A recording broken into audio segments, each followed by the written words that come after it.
This ain't conspiracy, it's confession. Hidden in plain sight, full suppression. You laugh while the system bleeds, but the streets remember what you need. Truth, there's a cry. You just spare the time when the lights come by. Your ass is mine. Locked room, VIP. No more secrets, no more gates. Dragged across your marble floor. Truth is kicking down your door.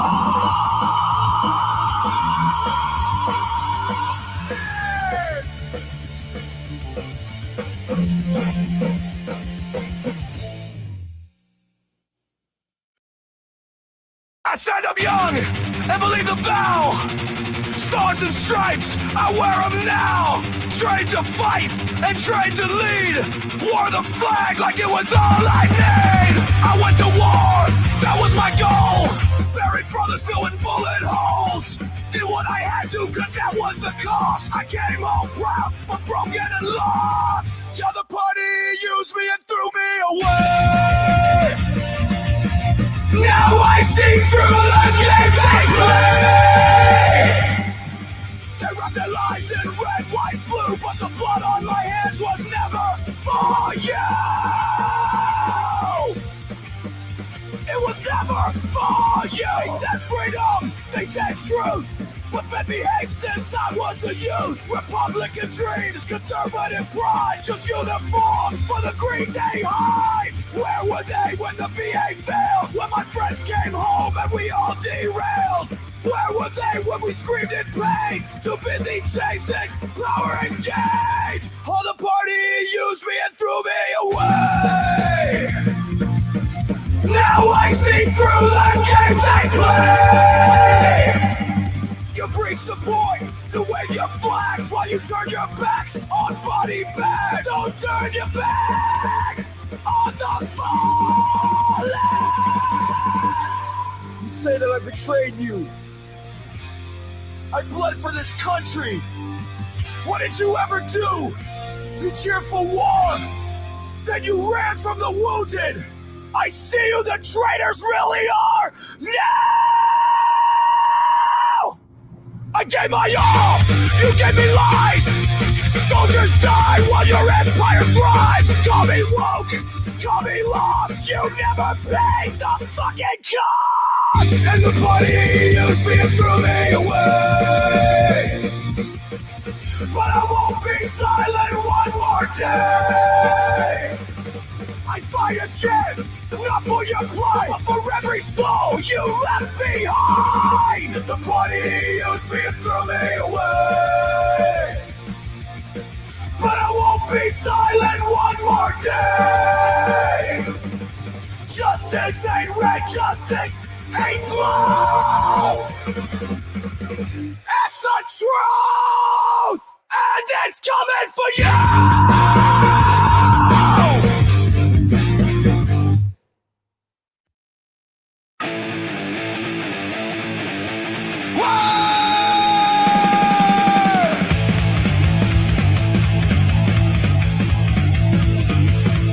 Marching down the street with your MAGA flag, spitting serpent's lies while you're waving that rag, screaming freedom while you chain the weak.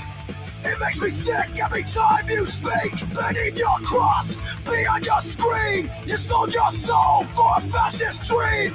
Keyboard warrior that don't know pain, a cultist clown whose leader's insane. You are a king, not a constitution. You crave control, not a revolution. But you lick the boots, you're a rich man's pawn. You say you're free, but your freedom's gone. You're not with us, you're a fucking disease. You live in fear, spread life on your knees. Try to own the limbs, but you just don't regret. You fake your fate, now you choke on the dead.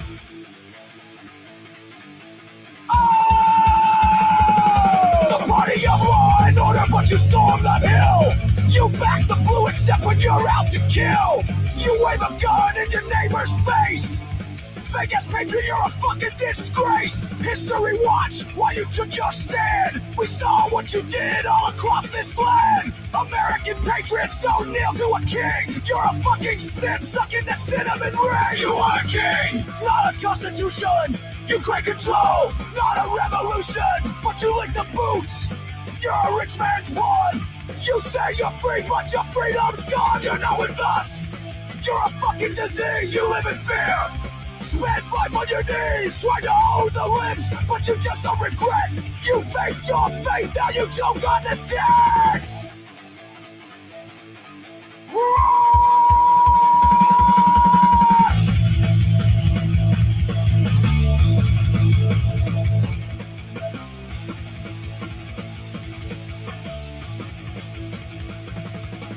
You traded your hood for a MAGA hat. The mark of the beast, you believe in that? You don't believe the words that you shout. You chant just to drown out the doubt. You were born to lose and you still started this game. The fire is coming and we are the flame. We're gonna tear it down, bury it 6 foot deep, and we'll never forget that you're a sheep. You are a king, not a constitution. You break control, not a revolution. But you lick the boots. You're a rich man's pawn. You say you're free, but your freedom's gone. You're not with us. You're a fucking disease. You live in fear. Spend life on your knees, trying to own the limbs, but you just don't regret. You faked your fate, now you choke on the dead.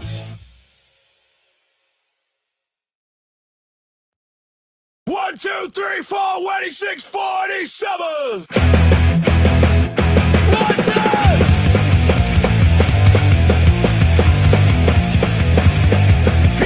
In red, white, blue, and lies. Makes empty oaths and louder bases boast. He stokes the fire, civil reason dies, and feeds the walls of anti-loyal hosts. He plays the strong and bladders for a ghost. The sirens feast and tear freedom for stealth. His throne is built on smoking shit posts. He sold us out to buy a gilded crown. Let liberty, let truth come down. Expose the rapists who try to drag you down. Let history brand and not with any renown. He sold us out to buy a gilded crown. He scores people who bled for law and land, and praises the mob that stormed the sacred floor. A coward's grin, a scepter in his hand. He chooses chaos, shatters every door. His pledges rot the meaning nevermore. He trade the truth of treason, gain renown, and still he begs for power, blood, and war. He sold us out to buy a gilded crown. Oh, lady liberty, let truth come down. Expose the rapists who tried to drag you down. Let history brand him, not with any renown. He sold us out to buy a gilded crown. He turns his back while tyrannies grow bold. He whispers secrets where the hawk should warn, and all for what? Some towers fake and gold. A name embalmed in scandal, loud and worn. No honor here, just falling to be mourned. A fraud and silken jester in a gown. The gospel's house a shame we won't adorn. He sold us out to buy a gilded crown. Lady liberty, let truth come down. Expose the rapists who tried to drag you down. Let history brand and not with any renown. He sold us out to buy a gilded crown. Oh, Lady Liberty, we let you down. Oh, Lady Liberty, we let you down.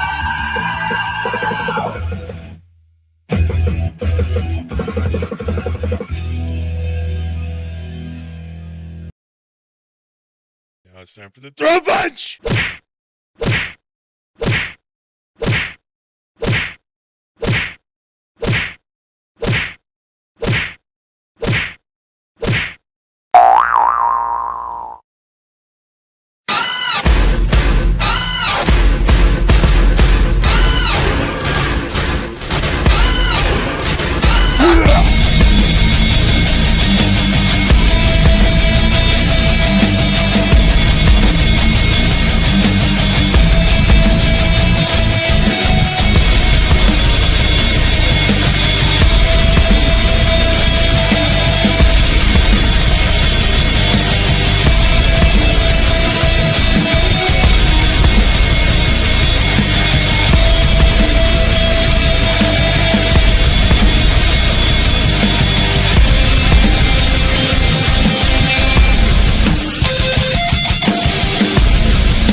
Hey, Yes. I just had to up my volume enough that I can hear with my headphones around my neck because I couldn't get it to stay on my ears. So you can't do the backwards. No, Jody it's, Forge. see, no, it just wants to fall right off. Oh, see, you gotta have a fat head like I do. So yeah. How am I? Can you hear me all right? Oh yeah, we can hear you just fine. How's it going? Cool. Good. How are you? I'm actually gonna take it off. I just was making sure I had it on at the beginning to prove that I did. Prove that I could. Yeah, I'm gonna actually drop mine because. Hey, stand by for a sec. Oh boy, ooh, it's a little warm in here for that. Also, my cat is weirded out by the hat, so. Oh, there you go. Put it back there for now. Okay. So. Why is FedEx driving up at my house? I'm not expecting anything. You know who else used a FedEx truck? Yeah. They kept going. They were probably lost. I get that a lot. Good times. Good times. All right. So, for everybody who has no idea who you are because they live under a rock, I'm going to let you go ahead and introduce yourself because who knows you better than you? Well, I started out as Resistor Vic, and then here a couple of months ago, I decided that I had to run for state representative because my current state representative is a Proud Boy 3%er piece of shit. I couldn't find somebody else to run against him, and told my wife I wanted to run, and she's like, nope, absolutely not. We've done campaigns before, not again. And then I told her one morning before I went to work, I was kind of chicken shit about it. I waited till I was about to walk out the door, and I said, I'm running. And I just told her I couldn't not run against this guy. I mean, like I told you in my email, February 10th of last year, he literally physically led the House Republicans to turn their backs on a group of veterans as they were talking to the House about the J6 pardons. And I'm a veteran. My dad was a veteran. My grandpa's were a veteran. I got veterans going every generation back to 1776. And there's no way in hell that I could sit by and watch this guy run unopposed. That's how a lot of these guys get into office. Nobody really mounts an effective campaign against them. So, or even a campaign at all. Yeah. Everybody thinks this is a really ruby red district, but it's not. He's only there because he hasn't had any competition before. Oh, and even if it was, you're running for Congress. No, right? Is it U.S. Congress? Colorado State House District 47, which is the lower right quadrant of Colorado. All right. So I had that kind of backwards. You were I had run for Congress before. The picture that you had on the promo slide, it looks like it came off of my congressional campaign. Yeah. So we are kind of, one of the things that we're supposed to do is reach out and have the guest provide their own headshot so that we get the one that they want. And we're kind of doing some handing off of stuff back and forth. And I think Janet's coming back in soon. So I was like, all right, let me go run a Google image search. There weren't a lot for me to choose from for some reason. Like when I had to type out like your whole name and put resistor in front of it and then put Colorado. And I was like, okay, here we go. And then they have to be a certain resolution. Like I can't take small pictures. It's got to be something that's decent size because the flag itself is like 3,000 pixels by 3,000 pixels or 2,500 or something. So it's got to be a high res picture because if it's not, then it gets all blurry and pixelated. So I was like, all right, let me go through these and find one that looks relatively innocuous and has the other thing is like the background. Like if if the background is like really busy, it's the crop it. It's not difficult, but it takes more time than just hitting the wand and getting shapes. So well, you got a younger, better looking version of me, so I got no complaints. yeah. So I also waited till the last minute because I had to take a weekend off and like completely leave the internet because I know how that is. It's been a rough time, and Yeah. And then you come back and you're like, that's why I left. Yeah. So Monday morning was like getting caught up at work because, working overtime and whatnot, and getting back into the swing of things was really difficult. And I just completely let it slip. And then this morning was helping to manage a crisis. And I was like, oh, fuck, I got to get that StreamYard thing set up because I don't want this guy to think I'm a douchebag flake or whatever. So I'm like racing through the internet and I'm like, oh, God. So I know the struggle. I'll be there half an hour before one of my podcasts will start and think, oh, crap, it's only half an hour away. Yeah. I got to set like several alarms throughout the day. And one of them is like, don't forget to send out the StreamYard stuff if you haven't done so already. And the other one is like, start the stream for the music. And then the other one is like, go live. So yeah, I mean, I had to like rush through making a drink and some food and letting my dog out because I was playing fucking Warframe and then I looked at my watch. I'm like, oh shit. I wish I could just like that's what I wanted to be doing. In 2024, I was like, oh, I'm looking forward to a couple of years of just playing video games and waiting until April to do Confederate Heritage Month posts. And then, every now and then I'll make a shouty rant video. And I was like, no, that was not to be. I had no idea you were a musician too. Yeah, me either. No. I've been playing bass since I was about 8, and then I started learning to play guitar when I was about 14, and then there were some other instruments involved because I was in the band Geek Mafia, and then I learned how to play bagpipes, and I probably about 12 years ago started learning drums. So wow. I had a guitar for like 30 years that I never learned how to play. Yeah, that's where I'm at. I finally gave it to my daughter's band teacher. Yeah, I can do a couple chord progressions, but nothing crazy. All right, so for real, if you use drop D tuning on just the lowest string, you can literally just use a single finger like you're a blues guitar player, sliding it up and down. That's your chord. So you don't have to learn power chords or any of the regular chords. So you can use that just to start learning how to make tunes sound relatively coherent.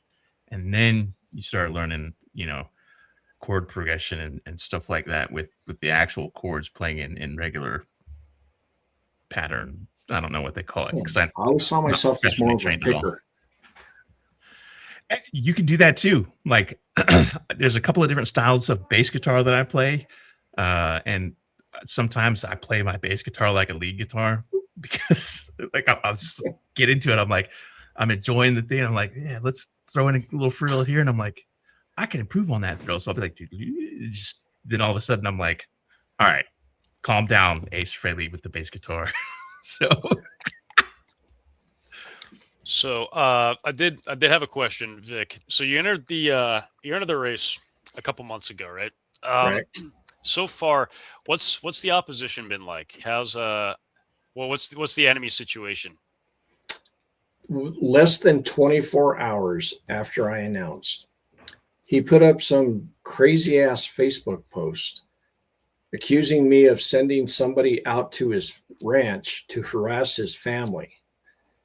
And he said, local law and state patrol have been notified. Well, if you harass the family of a state legislator and you call the law, they're going to make reports on that kind of stuff, right? Right. So I called the sheriff And I called the state patrol, and they're like, "Nah, dude, we don't have any reports." Because I had, for all I know, maybe somebody did go out there because they don't like him, and he just associated it with me. But there was no reports. So I made a video, posted it that same night, and I don't know if I should say how many thousands of dollars I raised off of that video. Yes, I You feel like should. you should. You should. You definitely Rub should. salt in the wounds. I raised $10,000 in 24 hours on that video. Of course, All right. I could do All right. that. Which is, hey, it's Big Sarge. Send me your money.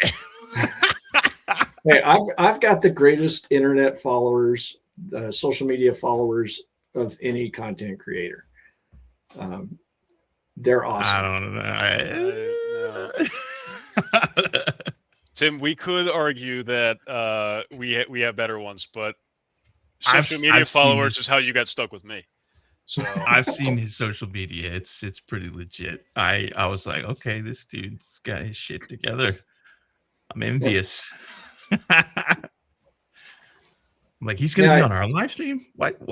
I just started making videos one day when Kamala Harris was the apparent nominee for the Democrats. I said to myself, she's going to need some help.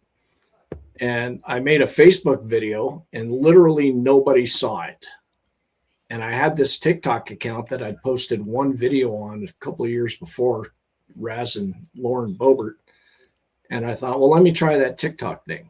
So I put it on TikTok, and that video exploded. So I'm like, oh, okay, well, let me make another one. And the next thing you know, I'm doing videos every single day, and I'm getting a big following. So I just kept doing it. And then I started YouTube and Substack, and I'm Resistor Vic on all those.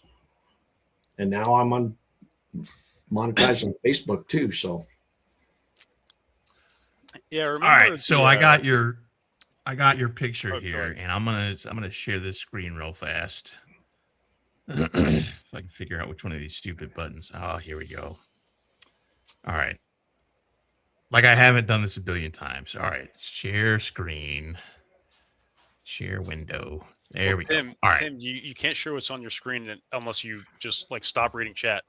well, you're better at this than I am, and I use Stream. All right, so this is dipshit Proud Boy Ty Winter with his state level Republican bootlickers that have turned their backs on veterans in the state house. All those people on their phones, and that one guy that looks like he's sleeping, and there's Ty talking to one of his buddies, and those guys standing at the podium are veterans, and they were talking in support of a resolution to condemn the J6 pardons. And he's the assistant minority leader. He was the one who led that.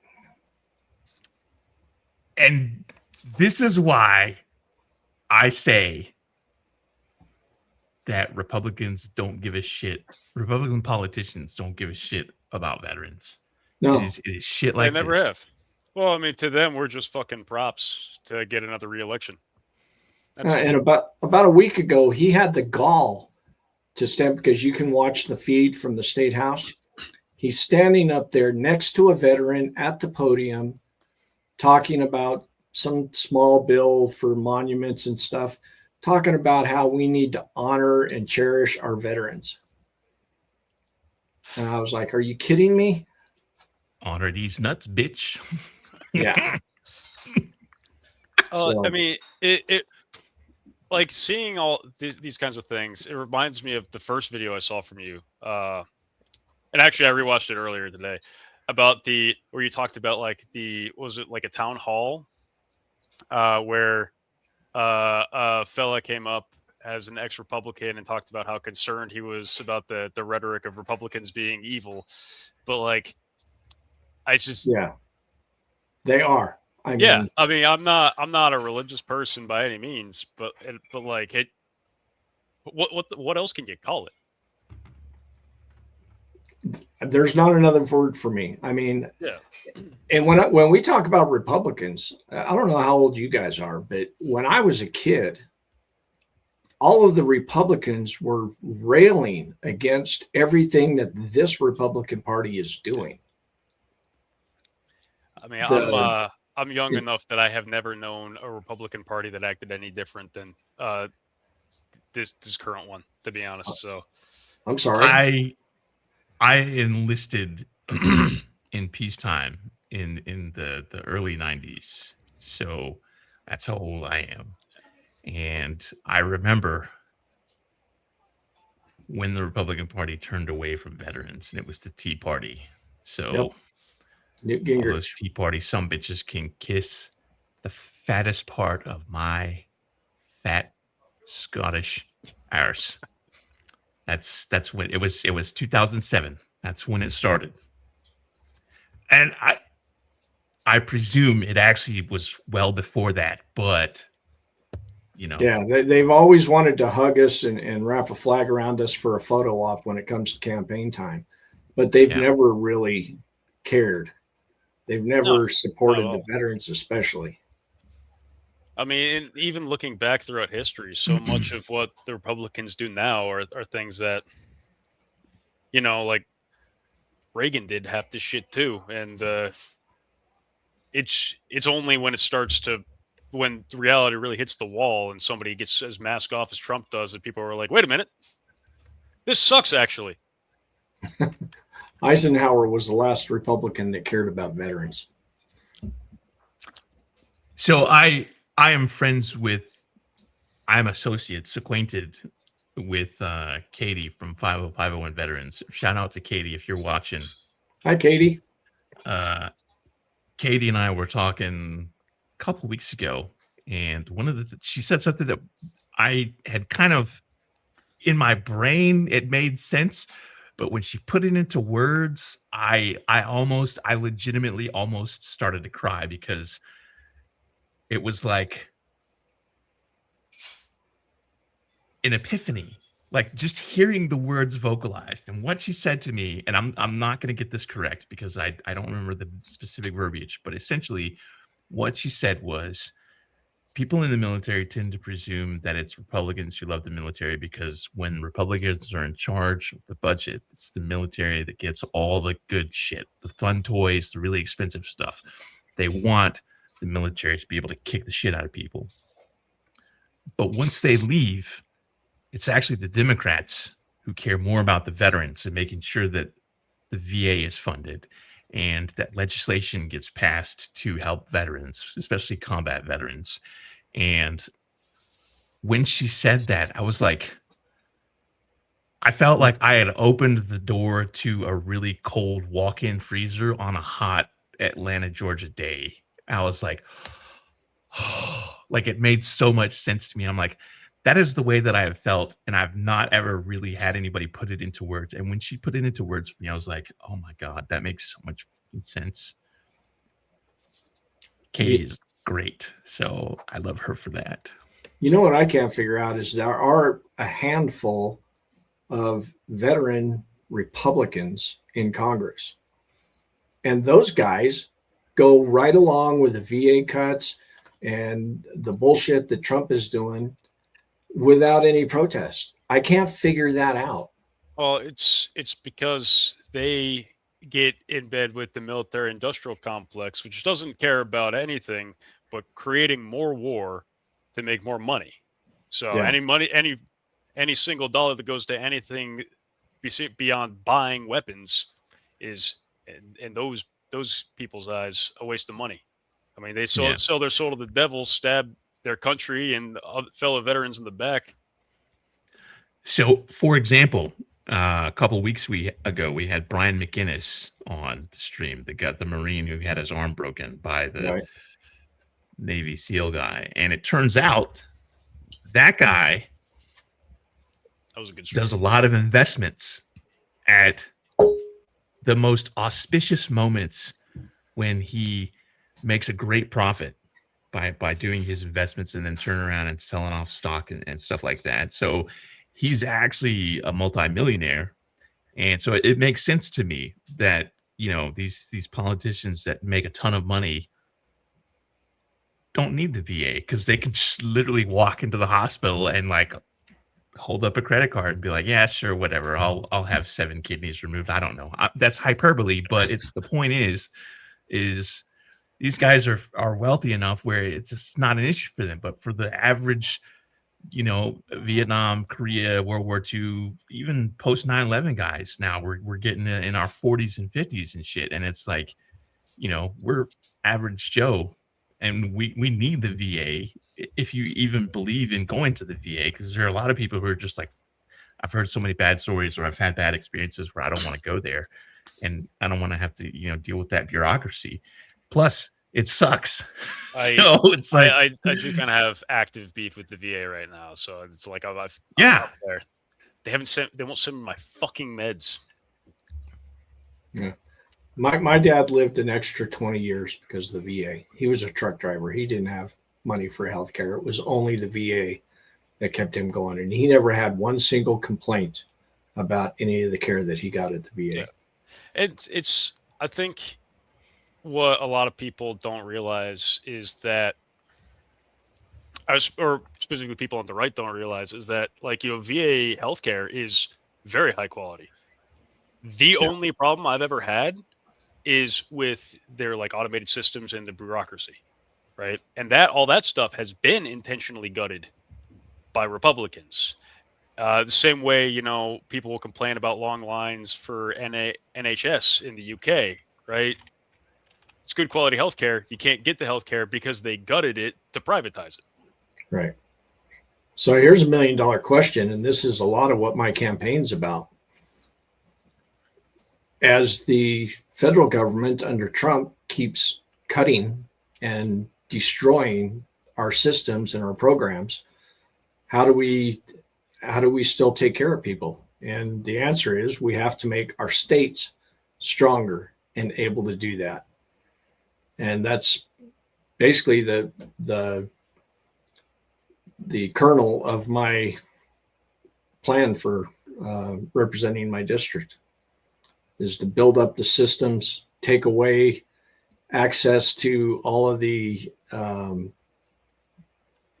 facial recognition cameras and license plate readers and all of our data, so that the government can't share it, the state government and local government can't share it with the feds, and then build up our schools and our hospitals. And if we can do that, I mean, Minnesota has a great hospital system, a state hospital system, or state healthcare, I should say. And there's no reason why we can't do that in Colorado, so that the veterans, when the VA gets chopped more and more from the Trump administration, they'll be able to go to the state healthcare system and still get their needs taken care of. I want to pivot slightly off into left field, not too much. So you're a veteran, and I remember reading when I was doing some research on what kind of questions I could feasibly get away with asking. I read you're in the 101st Airborne, and you were a Chinook crew chief, or I had my own Chinook. I was flight engineer, crew chief, then flight engineer. Yeah. Oh, my grandfather was also in the 101st Airborne, actually. The only thing that I liked flying in that had, that was not fixed wing, other than a CH-47, was I once had the privilege to ride on one of those gigantic freaking Marine Corps MH-53s. The Ospreys? Super Stallion. No. That's this is like the giant helicopter. It's got okay. Oh, it is so huge. Anyway, CH-47. I knew a couple of CH-47 pilots that were always like, "Hey, you guys they were co-located with us. So you guys want to do some flying stuff?" And we're like, "Okay, cool, sure, yeah, let's set it up." We were making up bullshit missions, and we're like, "We're gonna go do aerial visual reconnaissance for insertion zones," because it was all shit hooks, what we called them. But it was such a dream to ride in, especially this is the stupidest correlation, I know. But you remember those vans, the old 70s vans that had a little bubble window in the back? Yeah. That's what that reminded me of, because I had a relative who had one of those. I loved riding that thing. And then so the Chinook's got the little it's stupid, I know, but also there's so much room in there. Yeah. As opposed to like the only reason that I liked riding in a Blackhawks was doors open.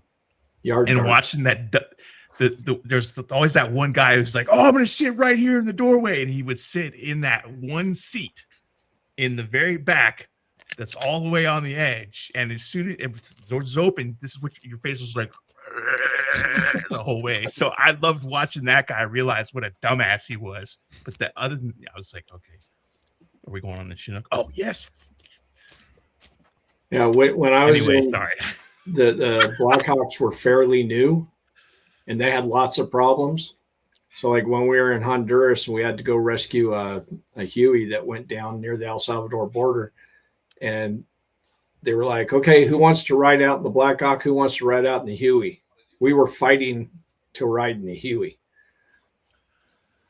I mean, if you haven't ever ridden in a Huey and you pass on the opportunity, Yeah, I mean, I don't know what to tell you. I've ridden in Hueys because we had some National Guard guys that needed to get trained, and they all flew Hueys.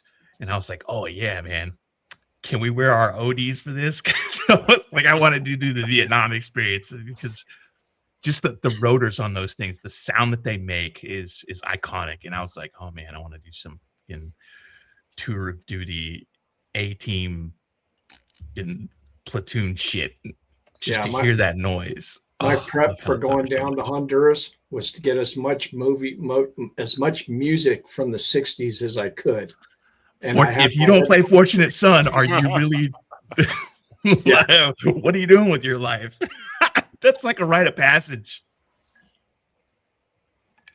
Oh man, I could like nerd out about helicopters like all night, but I've never been in a helicopter. The whole campaign was talking about. I was a Semper sometimes. I was a Semper sometimes. We didn't get to do cool shit.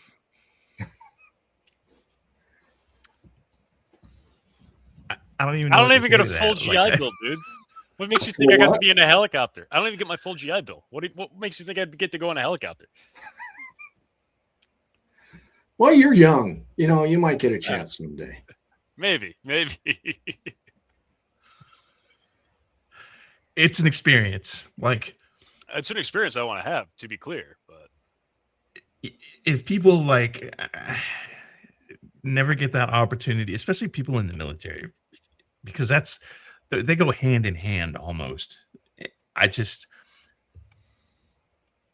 don't want to say I pity you because that just sounds sanctimonious, but like I genuinely feel a twinge of regret on your behalf because it's such like the only thing that beats riding on them would be, in my opinion, to be able to fly them. Like I know a couple of aviators, and I'm just like, oh man, that must be so wild. I almost went to flight school. I may not have gotten to go on a helicopter, but I did get my foot stuck in the Humvee rollover simulator constantly every time we did it. Our size 15 and a half. You'll definitely go for a ride that way, I guess. So I always got stuck in the rollovers. Fucking hate Humvees. They have Humvee simulators. Yeah. So when I got out in 23. I went to Guantanamo Bay in 2022. And around that time is when they were introducing the JLTVs, which are just essentially supposed to replace both the Humvee and the MRAP. But I mean, every year we would have to do a Humvee rollover simulator just to like be like, oh, you're in a Humvee, you get flipped over, what do you do? Well, I get stuck because I'm 6'4" in this fucking tiny ass box, and then I managed to get my ass out. Hopefully, I didn't break my neck on the ceiling. So, JLTVs. We also had to do a rollover simulator for the JLTV. A lot roomier, but I also hate the JLTV because it's an overdesigned piece of trash. But that's a that's neither here nor there. So the rollover simulators came about because Iraq in particular has a lot of canals, and they're not shallow. I mean, it doesn't even have to be more than like 2 or 3 feet deep. But if you're in a Humvee and that fucker flips over, and you can't, and you're like, you're wearing your seatbelt or whatever, and the thing rolls over, you're stuck upside down. It only takes from here up to kill you. So there were always people that would accidentally roll over into a canal or whatever, go off road, or some kid runs out in front of you, intentionally runs out in front of you to make you veer off, or God forbid you're trying to dodge a pile of trash that looks suspiciously like it could hold an IED. Yeah, People are like, I'll take my chances in the canal. Also, those canals are kind of nasty, but that's beside the point. They have rollover simulators for Humvees now because of the insurgency in Iraq, where a number of people the couldn't simulators get out of the vehicle. the simulators themselves are kind of funny because they literally just take a Humvee chassis and basically put it on a rotisserie. Yeah, it's Right. just a high-powered big engine with a pivot. Yeah. Just like, let's just spit roast it and flip it over. And they just flip you over and they end at a random side. I was supposed to be in a Chinook simulator once for a rollover, but there was a bunch of C-Box problems just before we were getting ready to go to Honduras, and they canceled all the training. So I missed out on that. But they roll it over and then drop you in a giant swimming pool. Yeah, no, I know some Marines who had to do that training as well. I'm an Iron Duck, so thankfully I never did that because I would probably just straight up die. But I want to say, because I served, I had one little day of, let's just call it a very interesting day down in Guatemala. But it was absolutely nothing compared to what you guys went through who went over Iraq and Afghanistan and stuff. So, I admire the hell out of you guys who went over there and served. That's all Tim. I'm a non-combat vet, so I can't lay claim to that. But Yeah.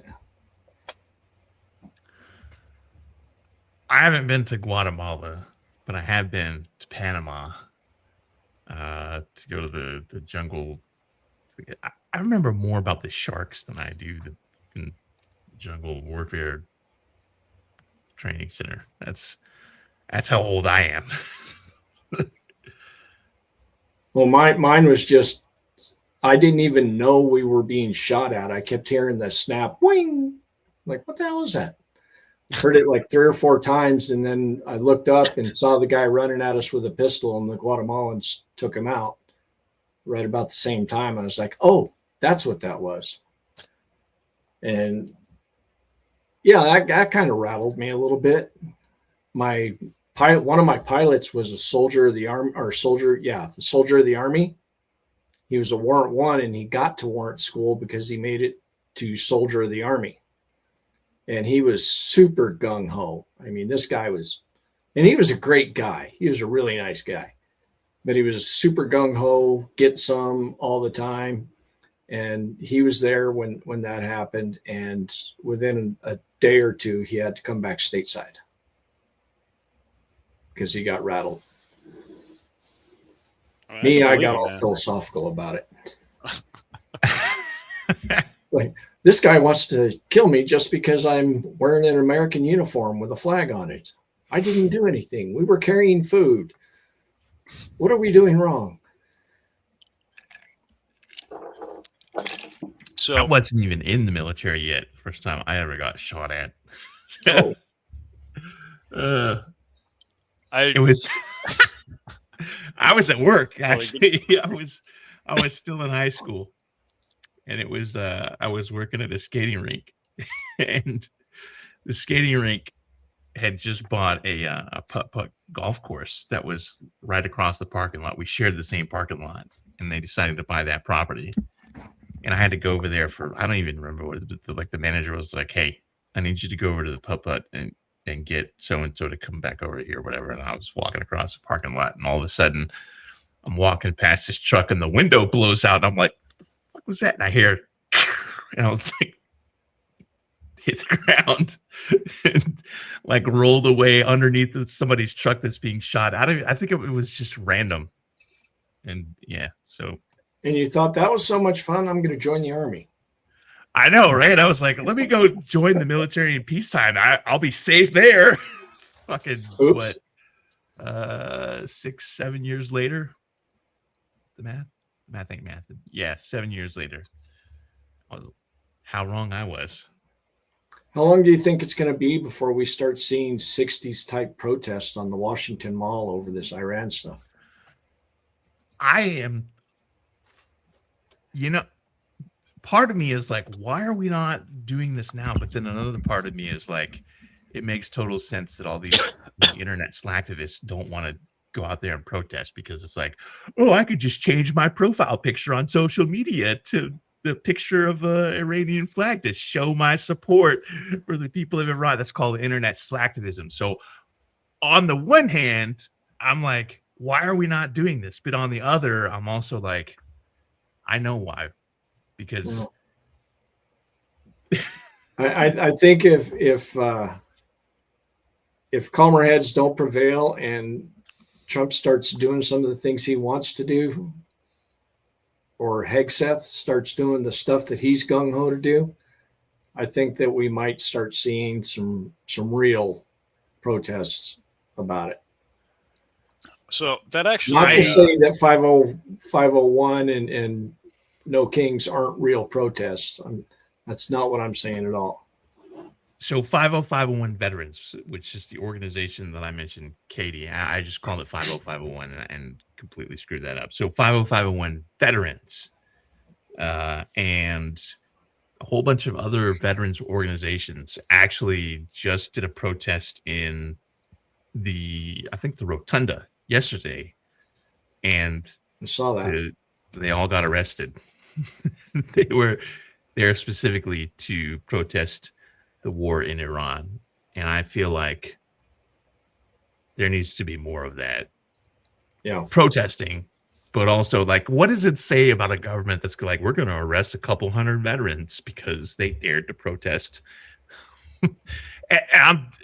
If you look at the pictures, like if you go look at 50501 Veterans Facebook or any of the groups that participated, there are veterans in wheelchairs. Mm-hmm. That the Capitol Police are they're cuffing them to their chairs with their little flexi zip tie, whatever. Right. Flexi cuffs. There's an official name for it, but I call them zip flexi ties. cuffs. So, yeah. And it's like, what kind of America hating piece of shit do you have to be to arrest a veteran in a wheelchair? Like, where are they they're not gonna run away. That's literally, there's probably a bad joke in there somewhere, but I mean, like, if you can't catch a veteran in a wheelchair, maybe don't be a fucking police officer. It's just. Well, I imagine at least some of those police officers were veterans and hating what they had to do. I would love to have Harry Dunn or Michael Fanone on the stream to talk about what type of mentality it must be for their former fellow brethren Capitol Police officers and I get that this was not their decision, that they probably were told by some officiant in the Capitol building to arrest these dudes, but it's like, that's supremely bad optics. Like, how many Vietnam veterans that came back from Vietnam that protested during the Vietnam War, how many of them got arrested? Or how many veterans who came back from World War One and protested to have any care at all for what they had to go through? Yeah. But it was probably better for what they were doing. It was probably better that they got good optics for them and zip tied, because that's going all over the place and everybody's seeing it and everybody's saying, would it have been that hard for Mike Johnson to come down and talk to him? Druggle, to answer your question about why the zip ties, I was an MP. I can answer this. The reason why the zip ties is because cuffs are issued and they cost money. Right. The flexi cuffs, they're cheap, they're efficient. You can get a bunch of them out there. You don't have to have 8 billion different pouches to carry like 8 billion different sets of cuffs. So if you have to arrest a lot of people at once, it is the cheapest, most efficient option. That's why. All right. I got a question for you then. So I used to work in a prison, and every now and then you get a really big guy, and you couldn't just take your cuffs out and cuff him because it just flat out wasn't going to work. Right. So you might use 2 pair of cuffs, or you might use leg irons instead. What do you do when you're using flex cuffs and the guy's too big to get the flex cuffs on? You know, that never came up in training. Yeah, no, I mean, they're usually pretty wide, so I feel like you'd be hard pressed to find somebody where they wouldn't fit, because like a pair of flexi cuffs, it's like this is how roughly how big the bar is, and then they're huge Right. loops. So But you wouldn't be able to close them down if the hands don't come close enough. You wouldn't be able to close them down on the bar. Yeah. Well, I mean, the bar itself is usually much further apart than like your traditional handcuffs. So like that might be what the solution is supposed to be there for it. But yeah, I mean, I never thought about that until just yeah, now. no, I never thought about that either. I was a field MP, so like it wasn't my problem. I was not the kind of MP that actually did law enforcement, you know? What did you do then? Like, So what field MPs do, field MPs are really weird. But what field MPs are supposed to do is basically go out in country and be like a weird jack of all trades hybrid in between of not anywhere the same as infantry, not anywhere near the same as intel, but able to do a little bit of both while doing mostly first and second block warfare stuff, as well as guarding bases and doing security convoys and all that stuff.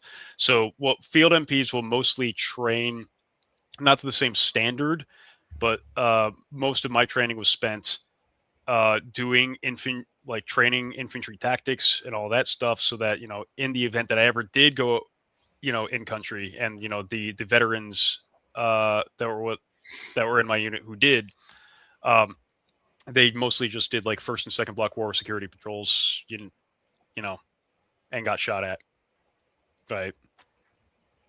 And then run some guys' fingerprints in the I can't remember the name of the system, but the portable like Intel database thing. And then crucially, actually, one of the biggest things field MPs do is tactical site exploitation. So, you know, I mean, you guys all saw how the after Osama bin Laden was killed, how the SEALs just kind of went through and ransacked shit and just took all the important shit. Right. It's that's tactical site exploitation.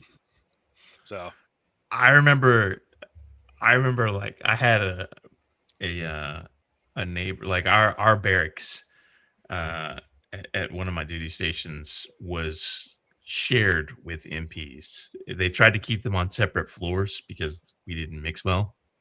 You never do. But I had the guy who lived in the room next to me was an MP, and one day I was out in the common area, and I don't even remember what I was doing, but I saw him, and I'm like, hey, let me ask you a question, because I see you're getting ready to go to the field, which is what I was doing. I was like, what do MPs do in the field? Do you guys like guard POWs? He's like, no, the band guards POWs. And I was like, really? So you're telling me that the guy that's up there playing the clarinet in his uniform, when he deploys to the field, if he deploys to the field, they're guarding POWs? He's like, yep. I don't know what that's all about. I did a lot of training for detainee ops. So If my anybody final tries to escape, exercise- the guy on the tuba lets everybody know. yeah, my final exercise at MP school was He's loose. my final exercise at MP school back in Fort Leonard Wood was straight up like a foot patrol to a mout town, filled with role players, many of which were role playing civilians. We staged in the tree line outside the mout town, tossed smoke grenades, went through the smoke, cleared out a building real quick, found the guy we were looking for, snatched him, and left. That was the culminating event of my final exercise in MP school. So That doesn't sound like a detainee guarding a detainee. That sounds like well, you pick up the detainee and then you have to guard him. Yeah, we had to go pick up the detainee from his house. Right. But I did have a question, which talking about the protests made me think of. So Vic, I see on your platform that like a key issue for you is supporting union organizing. Yep. And I'm curious what you see the role of unions moving forward in this fight against fascism might look like, if you have an answer for that. I want to see unions take more of a lead and not even necessarily take it, but I think that the Democratic Party, the real Democrats, not the Chuck Schumer type Democrats, but the real Democrats should be going out there and seeking the leadership of the unions because they know how to organize. They've got people in every state. They've got everything nailed down. They could really help if we could get them to trust us, because frankly, the Democratic Party over the last 40 years has been giving the unions a lot more lip service than actual service.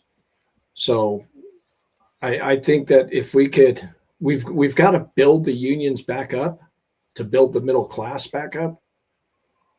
And I think that it would be a great partnership. But again, we have to get them to trust us. Now, what the Trump administration and the Republicans are doing to the unions should make it a little easier. But then you got right here in Colorado, we've got the Worker Protection Act passed last year. Democratic governor vetoes it. It's going to pass again this year. That same garbage governor is going to veto it again. And there was a bill in the legislature that just got passed that was co-sponsored by Democrats that took, I don't know if you know it, but when the original Fair Labor Standards Act was passed, it excluded farm workers. It was I didn't know that. Yeah, it excluded farm workers, and that was all a racist bullshit thing. So in Colorado in 2021, we said, nope, it's going to apply. And then they half-assed it. They left it to the Department of Labor to set the overtime standards for farm workers. And my opponent voted for this, and a lot of Democrats voted for it. I think my opponent co-sponsored, if my memory's correct. It's a bill that says that the farm workers don't get overtime until they hit 56 hours. So they have to work an extra 2 days worth before overtime kicks in for them. So again, when we do that, when Democrats do things like that, it makes it hard for us to go to the union and say, trust us. But if we would give them a reason to trust us and we could work with them, I think they could be a key factor in fighting back this fascist nonsense that's going on from the federal level. Yeah, part of why I ask is because of what Norma Tranquil 9150 actually just said in the chat is I don't know how it is in Colorado. I live in central Pennsylvania. It's pretty fucking red here, right? But like a lot of UNU members, lean more MAGA, and I don't know. From where I'm sitting, in my perspective, I think honestly our only way out of this entirely is going to be being able to organize like mass striking in the long term to be able to force, even the fucking quislings like Chuck Schumer and the Democratic Party to listen to our demands and actually listen to the voice of the people. I feel like that MAGA saturation in a lot of unions, though, is a weird barrier. Do you think just There's a way. reaching out to unions to give them a reason to trust us will be enough to start making a dent in that? Well, as this Trump administration goes on, we're seeing that all those MAGA guys in the unions that voted for Trump voted for him because the Democrats kept letting him down. And Trump is here promising higher wages, promising a better economy, promising lower grocery prices. He was making all of these promises to the unions that the Democrats weren't making. And now all these MAGA guys in the unions should be seeing by now that Trump was full of shit. And the only ones that are sticking with it are the ones who are sticking with it because they're racist or misogynist. They're too far gone, and we're not reaching them anyway. But we could. I mean, I think it's starting to become apparent that it's not about Republicans and Democrats as much as it is those of us at the bottom against those up at the top. And the unions, if we want to have a national general strike, the unions are the ones who know how to do that. They're the ones who could organize it. Yeah, they're better than anybody. They would have to be at the cornerstone of a movement like that. There's no other option. Right. The question is, can we do the it? liberal organizers out there that keep hounding us to get in on their general strike idea, my response to that is, sure. When you talk to all, 20% of the unions in the country and get them to endorse it and agree to take action on it, because otherwise, motherfucker, I gotta eat. I can't. I don't get paid if I don't work. I can't go on strike. They'll just be like, okay, fine, go on strike. Even in Minneapolis, where they only had they only had their general strike there for a day, and it was mostly a show of force and a threat that they could, but that only worked. That was only able to be backed up because the unions in Minneapolis actually have a friend who's a member of a union around Minneapolis who participated in that. But only because of that union participation. So there was that legitimate threat of, we can make this not a day. We can make this as long as we need to. So it's things as bad as things are. It's not bad enough yet for a sustained general strike.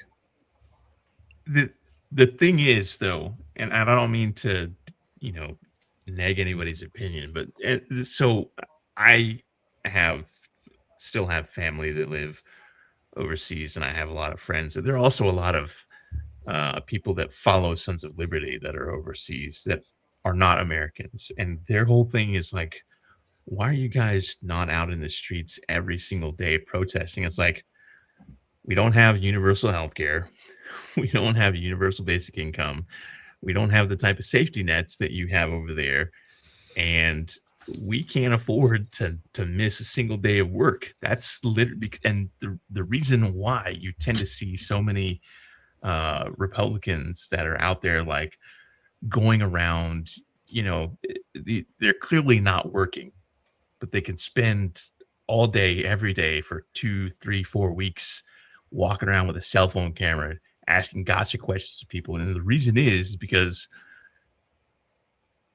those are the people that make a fuck ton of money and don't work a regular job. Whereas all these other guys that they don't even have to be leftists. They could be centrist libertarians. They could even be Republican voters, but we don't have the ability to just say, you know what? I can't go to work today. I have to go protest. Right. plan at least a month and a half in advance and be like, all right, there's like 2 bosses that I gotta ask at, multiple jobs. I need these days off. Do I have the overtime to fund my travel? Do I have the ability to, am I gonna can I use PTO days for this, or it's just no chance of me if I don't get paid one single day, It hurts. I gotta make a brand new T-shirt to sell to liberals and hope that they like it, because the last one that I did was briskets and titties at their request, and it didn't go over well at all. I like that shirt. It's got to be a hit. I do have a shirt idea though that I'm gonna put up in the store, and it's "Dead Men Don't Rape." Ooh, I like that one too.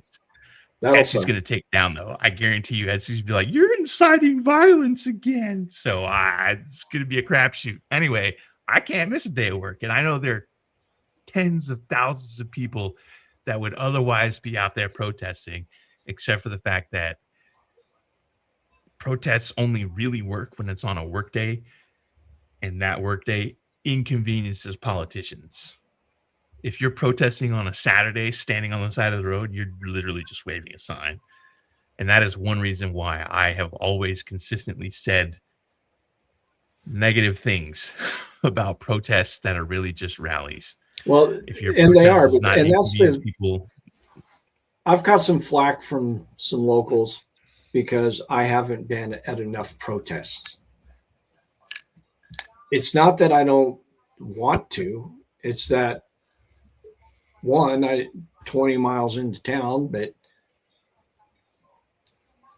protesting isn't for everybody. And it's about the good thing about protest is they do help you build a sense of community. You go out there and you know that you're not alone in the way you're feeling about this. And community is one of the most important things that we need to be building right now, because that's something that tyranny cannot overcome. It's the lack of community, the erosion of community that's even led to this tyranny being possible. Yeah, in a lot of we've got to get it back. There's also that. 100%. That's a valid point. I just keep thinking back to there's also Williams. There's also some utility in it. I was watching an interview that Jennifer Welch on the I've Had a Podcast. Shout out Jennifer Welch. Was doing with the guy, I can't remember his name, but he's the guy who wrote the book on tyranny, and he was talking about Tim Snyder. Thank you. And he was talking about Viktor Orban, and he mentioned things like the No Kings protests being the fact that there's still that many people out there demonstrating their discontent is something that gives authoritarian governments pause, and thinking they can get away with stupid shit like sending ICE to polling locations and whatnot. Right. And it could still be more efficient for sure, right? Like, I think we, I do think a lot of our protests now need to be more disruptive, because I think that's going to be the thing that forces our voices to be heard. But there's still some utility in those rally style protests, even if they're not exactly what we want. I think what we're missing is the variety. We only have the rally style protests. We don't have enough of the directed disruptive protests, and we need all of them, really. I think they need to start taking the protests. Like here in Colorado, I would like to see the next time they have a big protest, if the protest is at the Capitol from 12 to 2 o'clock, then at 2 o'clock, everybody moves from the Capitol to the party headquarters for the Democratic Party and the Republican Party. Right. Make that the news story. We didn't just go to the Capitol where all these elected people are. We went to the party headquarters to say, you guys need to get your shit together too. Make them respond, make them feel uncomfortable. Go to the senator's office and do it.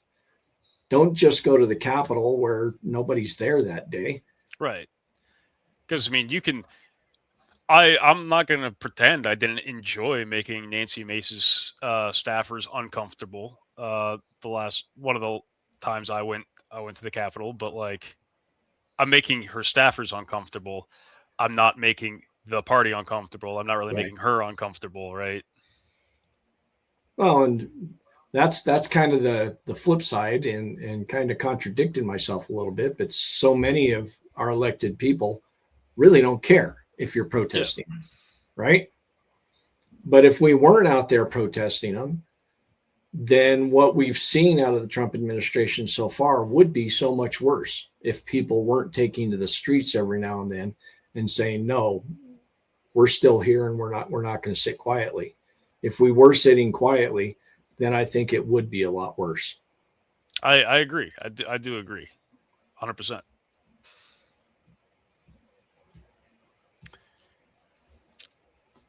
Yeah, KDB, I agree, except I'm kind of already not able to spend anything that I don't have to.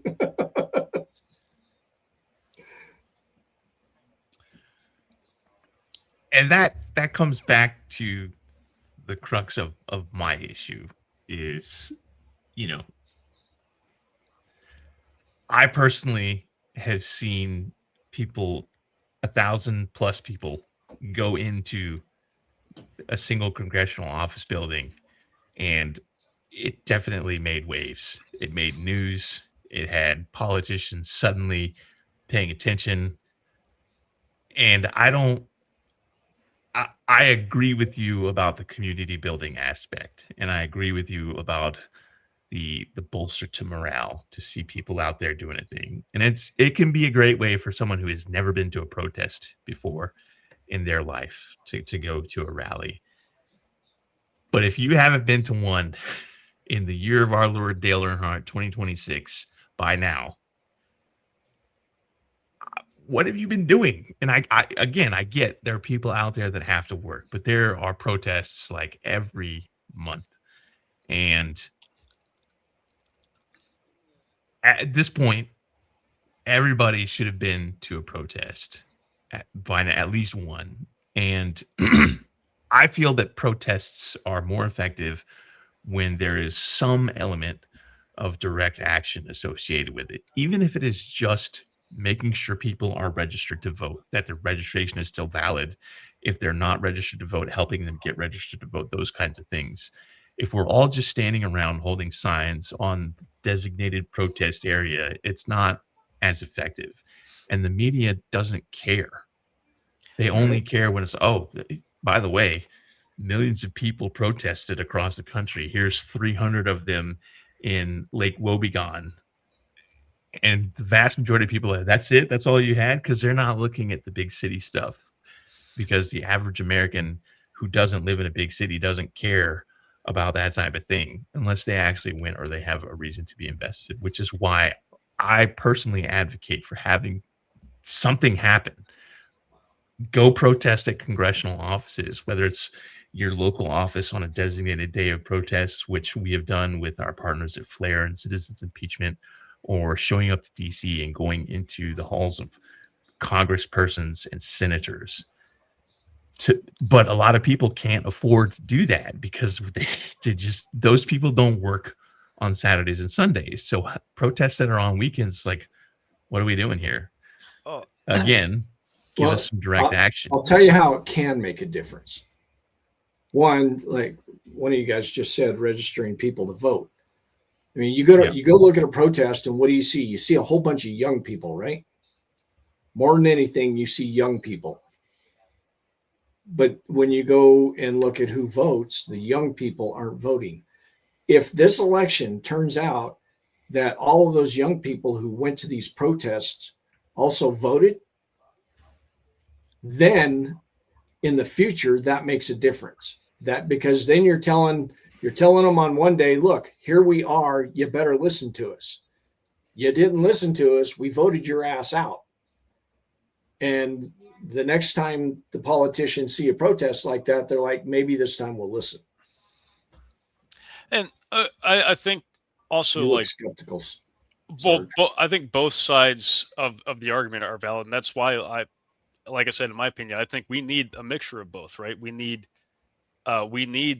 protests that are disruptive to where, like you said, Vic, politicians don't really care, right?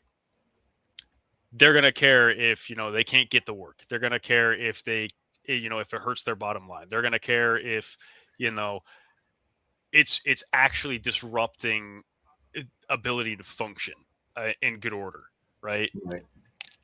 But and that is important, right? That is how the only way to force them to care.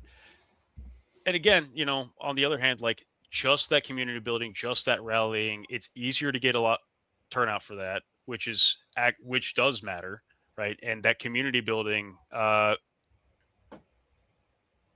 those protests become a gateway to get people into the more directed protests, I think. And I think that's really why we still need those rally protests, even though I don't find them as effective. It's the absence of them that would be counter effective. It Yeah. would be harmful if they weren't there. Yeah. Getting young people to vote is I feel like the reason for young people not voting is I got to work that day. That is literally the point why you should go vote. Because you live in a day and age, like I am never going to retire. At some point, I am no longer going to be marketable when I'm 70, 80 years old, and I'll have to go be a Walmart door greeter or something, someplace where they take sad old men and give them a job just that they're not out planning bank robberies or where I don't fucking know, but that idea. Any feds who are watching, everything Big Sarge said about bank robberies was a joke, I promise. Yeah. Because look at Point Break. Patrick Swayze and the two dudes from Red Hot Chili Peppers were at the prime of their life. And Patrick Swayze, a trained ballroom dancer, ballerina, athlete, and martial artist, getting super physical in his roles. I am a fat old veteran guy, and if you want to see me do a spinning heel kick, then you better draw it out and make an anime, because it's just not going to happen. So the idea of a 70-year-old, my idea of a 70-year-old walking into a bank to rob it is like, give me the money or I'm going to shit my... I don't know. Right now, somebody listening is typing, make Big Sarge into AI. Please don't use AI to make me anything. Just ask me to do it, and I will happily humiliate myself on camera for your entertainment. That's all there is to it. Young people, turn out to vote, because if you don't, you will be working every day for the rest of your life until you have literally expired. And even then, your boss is going to call up and be like, so you coming into work today? Oh, he died? Is he coming into work anyway? Yeah. That's the joke. That is literally the joke. If you can't make 3 hours out of your day to go vote. Well, and when you do vote, make your politicians do what we do in Colorado. We've got mail-in voting. I get my ballot in the mail weeks before Election Day. I've got all the time in the world to look at who's on it, what issues are on it, and sit down and mark it. And then you can mail it back, but I carry it into the county courthouse, put it in the drop box. But here's my message to the young people. I mean, look at me. I'm an old guy. I'm pushing 60, right? I've been working all my life politically to try and make things better, but not enough of my generation has. When I was 18, I registered to vote on the day I turned 18. And when I tried to get my friends to register, they were like, why? We don't care. If my generation had taken their power when they were young, because the younger always outnumbers the older. The young people today have so much power, so much potential. If 70% of the young people turned out to vote, they could control the country. They could say, all right, we're going to have national health care. And if we have to cut whatever to help the old people, too bad, because you guys left us this screwed up mess. That's how I think of it. My generation left my children's generation a screwed up mess. And I would hope that they would still want to take care of us. But if it comes to between them and me, I want it to be them. And the young people could make it so that they are controlling this country. I will take my opportunity to speak for every member of Gen Z, of which I am also a member, by saying that there ain't no reason we can't have both. You know, there ain't no reason we can't both take care of older folks and, you know, have health care and good living conditions for the younger folks. Because at the end of the day, I actually don't agree with the perspective that it's y'all's generations that left us with a mess. I think that is a way of thinking about it that we were conditioned into. But at the end of the day, it's always still, it's the owner class, it's the extreme wealthy class, right? It's the capitalist class that is leaving us this mess, and it manipulates us on a generational level into fighting each other. When, like you said before, Vic, it's about top versus bottom. Yeah. And generational solidarity matters too, I think. Well, your generation wasn't even thought of yet when trickle-down economics was allowed to come into play. So to consider is when you say, well, your generation is the reason why we're in this mess. No. Yes, but no. Yes, but also no. So it's why not both? It's literally the apathy of people, voting age people who didn't go to vote that are, you know, whenever the election is, whether it's this year, the previous election, or 7 election cycles ago, when you were 18 at that point in time, whenever that was, and you decided I'm old enough to vote, but I'm not gonna because the system is already rigged. It's screwed up. My vote doesn't count. Does anybody remember the year 2000 when it was Bush versus Gore and it literally came down to, is this hanging Chad valid? Yeah, remember the hanging Chad? I don't. We had no idea who the president was going to be for many weeks after the. Usually, you know who wins the election within like a day or two of that election happening. This went on for weeks, and then right after that was the California election with Arnold Schwarzenegger and Jerry Brown. Cruz Bustamante, I think, was the guy. I think. It was 26 years ago. If you're young and you're not voting because we've already screwed everything up for you, then that is part of the problem. It's not the problem. I'm not blaming you, but you are contributing to the problem as much as those of us who do go out to vote. Even if you're voting completely opposite from me and you're not voting, that's the issue. Part of me wants to say I support like Australia where you have to vote. Republicans. Actually, you know, if you're a Republican, don't just stay home. Don't do it. There's a significant part of a small part of me that agrees with you, but on the other hand, we have to, you know, as veterans, it doesn't matter whose rights we fought for. We fought for everybody's rights. To be clear, I am joking. I am. Yeah, but there's going to be that one person who tuned in just now. You know that I am notably very consistent on human rights or human rights. You know, but I actually after this, you know, the presidential election, where we got Trump 2.0, let's go. I hate this.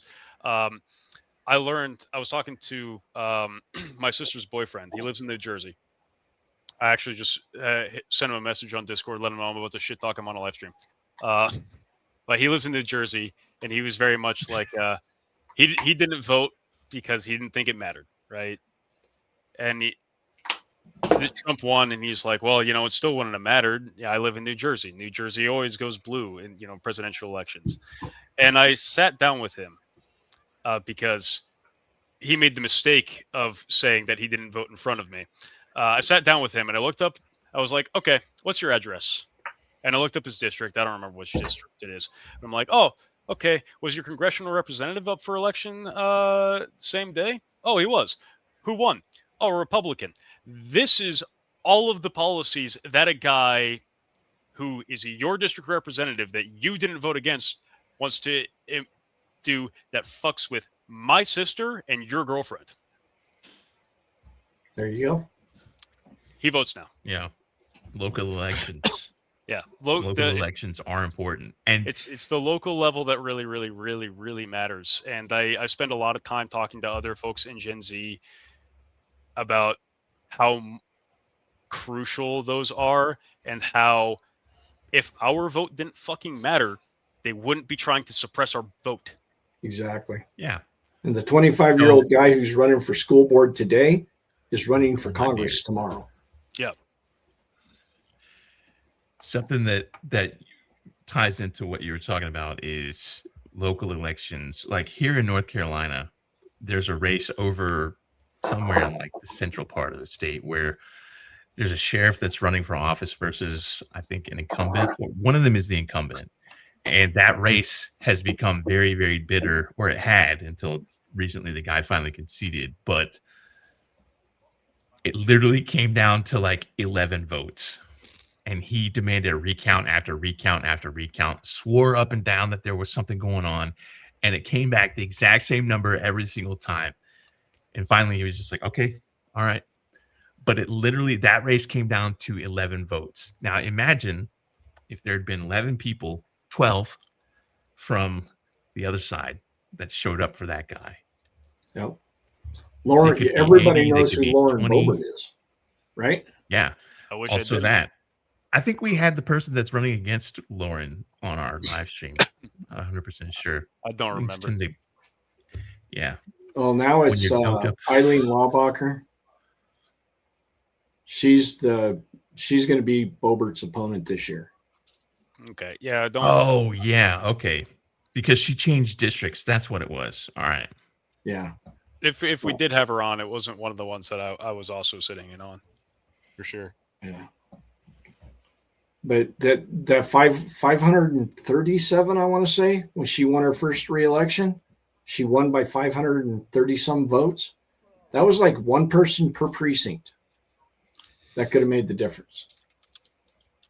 If only we had like ranked choice and just the popular vote instead of electoral college, but that's, it's neither here nor there.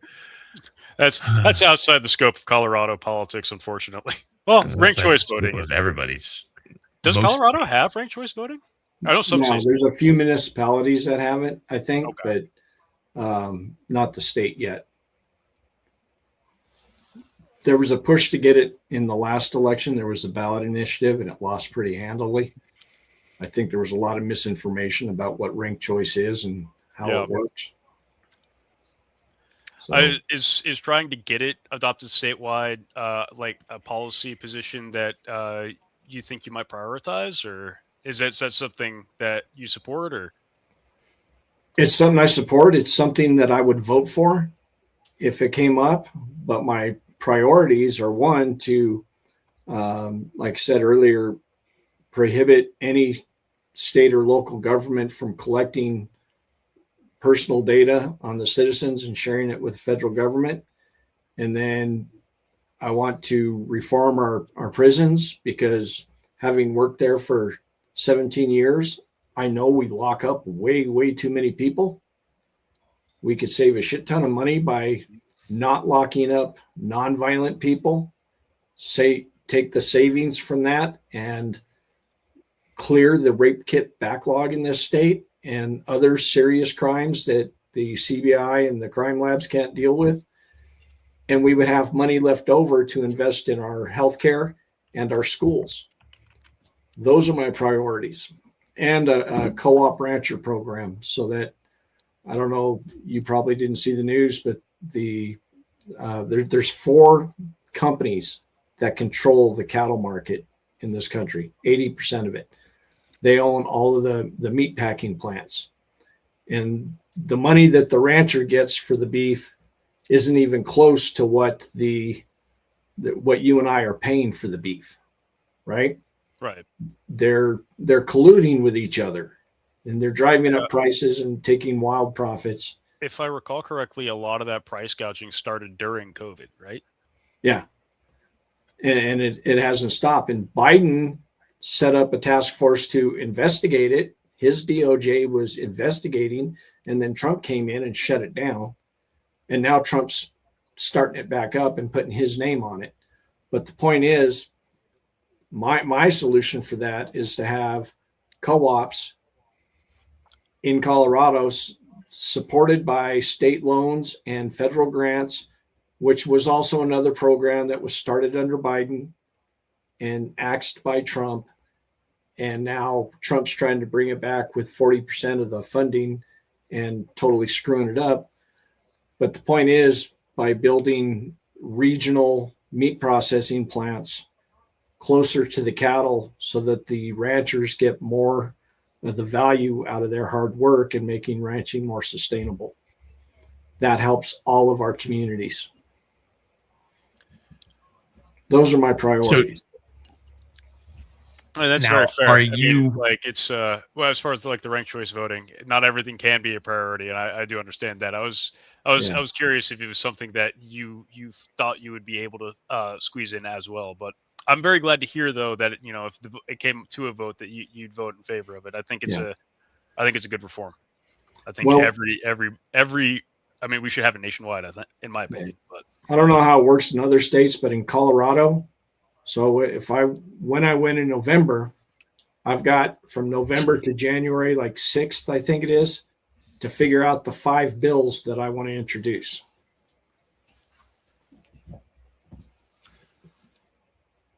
On that note, you're already the primary candidate for the Democratic Party, or do you still have to go through the primary? No, I did not have a challenger, so I am the Democratic candidate for House District 47.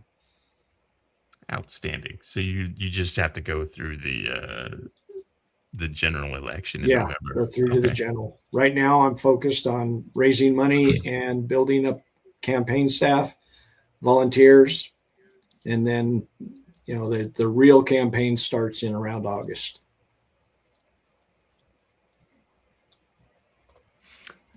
Okay. We did have a question. It was a little while ago. Somebody had asked how your campaign is going so far, and I wanted to circle back to that. Well, we have to do our first campaign filing next week. And I think that there's going to be a lot of people surprised. I have donations from every state in the country. And it's funny because I was at a dinner last weekend at one of the counties. There's 9 counties in my district. And there were some politicos there, some people from the Denver way. And I get this look, oh, isn't that nice you're running? They don't take me seriously. My opponent is not taking me seriously because this is a quote unquote Republican district. So on one hand, one of the best things about my campaign is that everybody is underestimating me. And I think when my campaign filing comes out next week, or it's actually about 2 weeks, they're going to see how serious this campaign is, because I've already raised a lot more money than he had on hand in his last filing. it's And then they're going to have to take interesting. me serious. It's interesting that he's not taking you seriously, considering that his first move was to try to very, very publicly discredit you and throw you under the bus. I think if he was taking me seriously, he wouldn't have done that. I think because you got to figure this is a small town. He's not the sharpest knife in the drawer. Well, he's a Republican, Yeah. the year of our Lord 2026. So, And a MAGA Proud Boy 3%er. I mean, he's all of those worst right-wing groups right. he's affiliated with. What is it? AFD, AFK, something like that? AFD, the German far right party. Yeah. No, Okay. not the German. Oh, There's okay. American Freedom. I don't know. Anyway, All right. he's in on all of them. He used to co-host a right-wing conspiratorial podcast that was funded by the Proud Boys. So Yeah, he's not the sharpest knife. So I figured that he thought that if he was to come out like that and set the tone against me, and he thought that I would just sit there and take it, but I didn't. I didn't just call him out. I called out some of the people that were commenting on his Facebook that I know who are also racist. And I let them know that I'm here to fight, and I'm going to fight for real, and I'm coming for a seat. Yeah, I mean that does make sense. That looking at it that way, that if he was taking you seriously, he wouldn't have tried to just intimidate you out of the way. Yeah. That does make sense. Yeah. I haven't heard a peep since. Yeah. That doesn't surprise me either. I mean, all those Proud Boys 3%er types, they're all fucking pussies. I'm curious to see if he'll have the guts to get on a stage with me. I have my doubts. Oh, I would hammer the veteran thing incessantly. I wouldn't talk about anything else. I'd be like, yeah, that's a good question, but do you remember the time that this douchebag had all of the Republicans turn their backs on veterans? How many of those guys voted to send us to war? I just have this mental image of him losing his shit, and you still like just very calmly saying what you do in all your videos, just very calmly, like making him look like a complete jackass. Are you going to sell like tickets if that ever happens? Is there going to be like a popcorn vendor? Can I be the get in on this? moderator? Because I've had people say they would buy tickets to go to a debate between us. That picture that you put up earlier, a year, or not a year ago, but several months ago, before I knew I was going to run, before I was even thinking of running, I made 6x9 cards. It's got that picture on one side, and on the back side is an explanation of what people are seeing in that picture.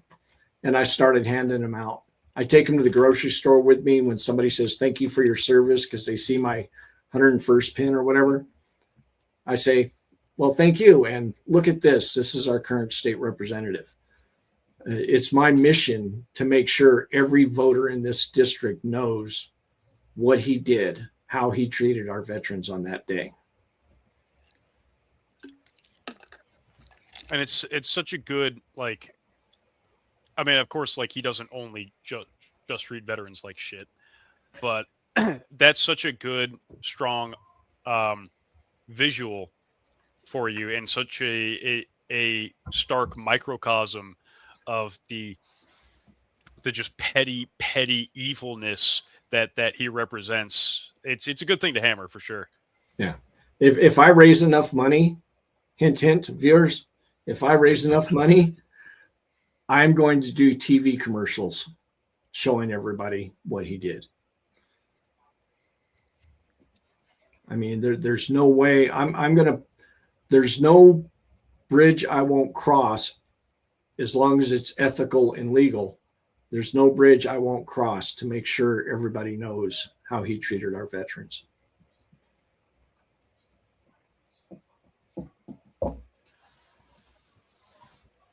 Dude, I can't. Dude. What's that?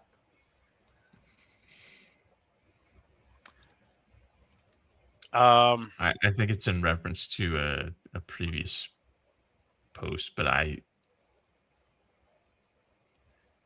last thing I saw from them is Dunning-Kruger MAGA are delusional about their own abilities and contemptuous of anyone to their left, which, very based, very real, and very true.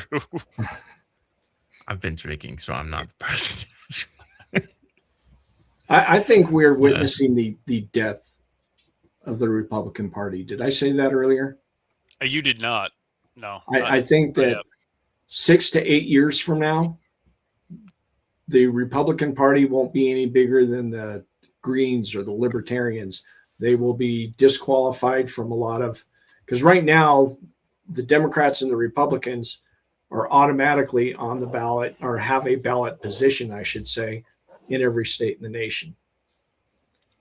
But if either party gets below a certain threshold of votes received, then they no longer have that automatic status. And I think we're on the verge of seeing the Republicans drop below that threshold And then you'll have the Democratic Party, which will divide up between the centrists, the Chuck Schumers, the Hakeem Jeffries, the Michael Bennett's and them. You'll have that wing of the Democratic Party, and then you'll have the progressive wing of the Democratic Party, which will be people like AOC, Ilhan Omar. Ilhan, Yep. Max Frost. Ilhan Omar is so cool. I Yeah. love Ilhan Omar so much. Is the Dem Party supportive in any way? So here's the thing. The Dem Party, the local Democratic Party is bloody awesome. The state Democratic Party and I do not have a cordial relationship, I guess you could say. I'm not a big fan of the guy running the party because he's literally a political consultant. And the Democrats in Denver treat rural Colorado like an afterthought. I'm not going to have a ton of friends when I get there because I think they're more comfortable with my opponent because they can mold him. They can get him to go along with what they want in exchange for a few bones that they can throw his way. But when I get there, they're not going to know me. They're not going to know what they can get me to do and what I'm going to do. Like my surveillance bill, I'm going to put it up there. And if I start getting pushback from powerful Democrats in Denver, I have no problem going and walking in their neighborhoods and talking to their voters and saying, you need to call your representative. I'm a Democrat. He's a Democrat, and he's not supporting this, and you need to ask him why. It's a little unorthodox, but that's the kind of thing I'm willing to do to get good stuff passed instead of just horse trading and going along as a team player. Hey, he's back. It's Shiak. But sorry, my internet just completely shit itself for a second. But I'm back. Well, I'm sorry that you missed out on all that super brilliant stuff that I said while you were gone. Yeah, we just solved 80% of the world problems to include world peace. So That's right. Oh, look, he's froze again. Is that the internet gods telling us something? You know, I think it might be. Well, it's 8:30, so this is usually about the point where we start circling the wagons and wrapping it up anyway. So I don't want to have Jamie log back in and wonder where the hell we've gone. So I'll wait till she comes back from whatever is going on. You can gossip about him till he gets back. Dish on him. What's the dirt on Jamie? Well, Jamie's pronouns are she, her. Oh, sorry. Jamie is one of our trans admins. I'm probably the only one. I don't really. My apologies. I was gonna go somewhere with a bathroom joke about checking genitalia, but I got distracted. Anyway, question for Vic. What are your thoughts on Jeffries continuing as leader? That is one of the first questions I've asked each of the guys running to represent me in Congress. And every time I have a politician on my podcast that's running for Congress, I ask him, are you going to support Hakeem Jeffries for leader? Because I think he is one of the worst leaders we could possibly have. I mean, Sarge, you were in the Army. You know what a real leader is, right? I've seen a few. A real leader isn't somebody who just does what he's told. A real leader either convinces the people following him that this is the way to go, or he understands the needs of the people following him and attends to those needs. But what Hakeem Jeffries does is just whatever Wall Street and AIPAC tells him to do. He needs to go. Thank you, Michelle. Jamie says her whole ass house has lost the internet, so we'll just. Okay then. Well, I sure appreciate the time with you. I thank you for having me on. Absolutely. Thank you for being on the stream. I was like, wait, Resistor Vic wants to be on our. Are you sure it's not the other way around? Wants us to. Hey, you want to come on my podcast someday? Hell, send me a date and a time, as long as it's not a Taco Tuesday or a margarita Monday, Wednesday, Thursday, Fridays. Absolutely, yeah. I would love to. Thank you. All right. I typically do bring a couple Thursdays. other people with me. I typically record on Thursday and then I publish on Monday, but I do live. Okay. All right. Yeah, we just do the live stream thing. That's all we do, really.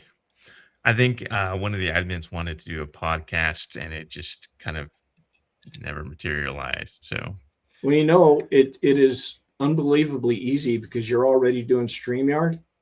I use StreamYard, and I have my podcast set up on Substack. I take the video, I edit it into script, but you don't have to edit it. You can just publish whatever went on in your live stream.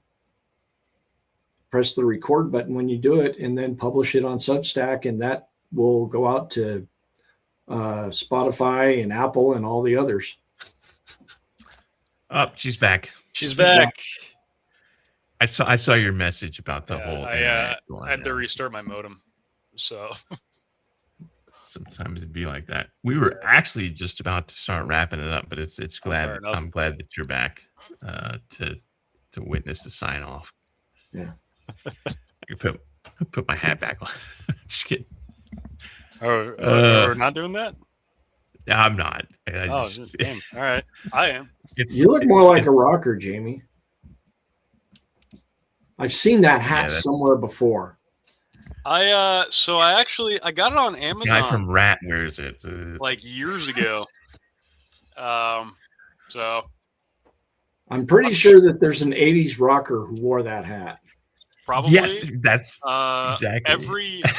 Every hat I've bought has been inspired by at least Lemmy. So, you know.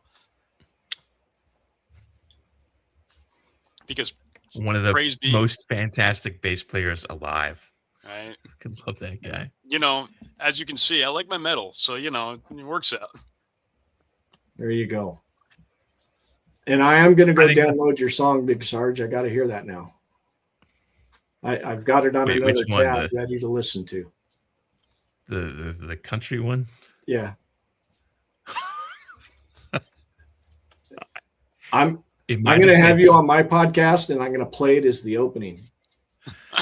Oh, I mean, go ahead. I just, you know,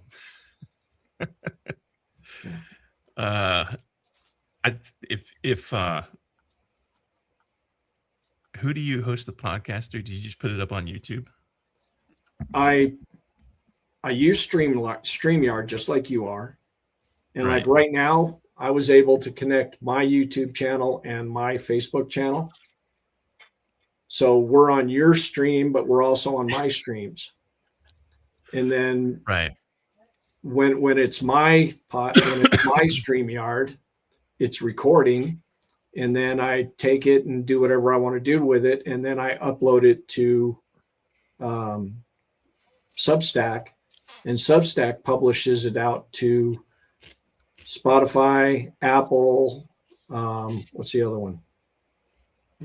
To my YouTube channel again. And then a bunch of smaller podcast places.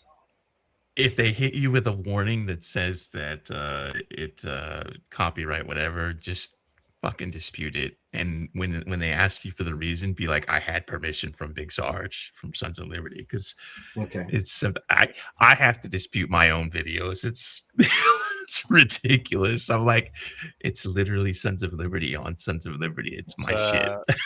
Yes, for everybody who's watching on my channels, this is the Sons of Liberty live stream, Big Sarge and Admin Jamie. These guys are great.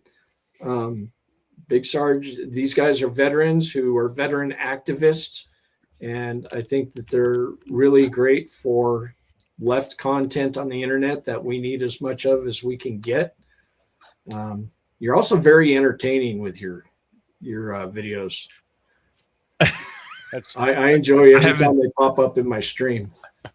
I haven't done an actual rant video probably in like 2 months. I've just been like, well, you too got sick and really, unmotivated. really sick. Yeah. So Yeah. it's okay. I never wrote you that script for that one rant video I was going to write. So I thought to do that. All right. I tell you what, I'm going to play a tiny snippet, not very long because I'm embarrassed. But the reason that it sounds like ass is because I'm streaming from one site through another to yet another site, so the compression is just ridiculous. But here you go. Here's like the first.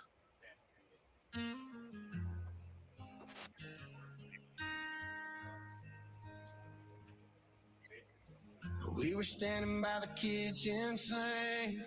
Sank. Didn't say goodbye, didn't stop to think. He had a big old truck and a crooked smile. And I guess you needed that for a little while. All right, that's enough. That's enough to make me want to go listen to the whole thing. Deeply, deeply personal, but also to prove that I could. But yeah. All right. That's going to be where I call the stream for tonight. All right. Because outside, can I say before we go, folks, if you want to see me defeat a right-wing Proud Boy 3%er who incredibly disrespected veterans, if you want to see me kick him out of public office, go to vic4hd47.com. Vote for Vic Meyers if you hate traitors. There you go. If you hate Proud Boys and two-faced politicians who say they love veterans but turn their backs on them, any of those reasons are enough. Yeah. January 6th, there's like you could literally put a bunch of reasons in a hat and pick one and it would still be a winning reason. We could be here for another 2 hours listing reasons. Absolutely. We could. Yeah.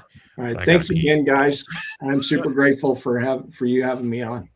Yeah, thanks for talking with us. It was wonderful talking with you. It was great hearing a lot of your policy positions. Jesus Christ. The booze is hitting me now too. Right. Well, when you come on my podcast, then we'll tell everybody why you do what you do. Send me a date and a time, and I'll be there, probably, as long as it doesn't conflict with like. We'll find a time that works. How about I have like a whole playlist on. If you go to the Sons of Liberty YouTube and click playlist, there's like 63 videos, and I have new material to record at some point between now and the end of this month that I'm not putting on the uniform though, because where I live, it's like already like 100 degrees in the shade and that uniform is made out of pure wool. So I'm going to be in my DD214 talking shit about traders. That's how that's going to go. But I do have some new videos to record. I need the motivation. So y'all, like the video, leave comments, tell me to get off my lazy arse, and make some more Confederate Heritage Month videos. That's going to be our stream for tonight. Resistor Vic on the show.